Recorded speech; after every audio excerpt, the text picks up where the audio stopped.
Hello, I'm watercolour painter Graham Booth, and today I want to show you my new book, Watercolour Landscapes from Search Press.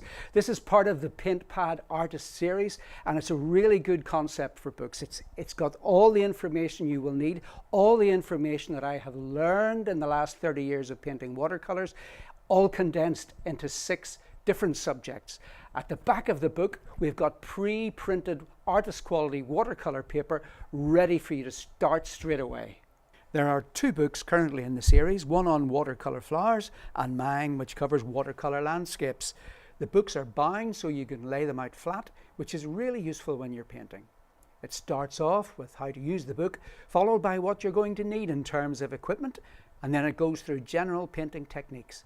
Everything from how to hold your brush through to adding water, creating different washes and mixing colour. But here's the really great thing about these books. At the back are outlines of all the projects printed on artist quality watercolour paper. Follow the steps in the book and you will have a painting ready to hang on your wall straight away.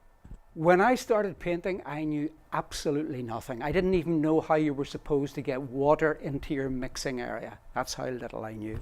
But with this book, I'm able to show you all the things that I didn't know, all the things that make painting both easier and better.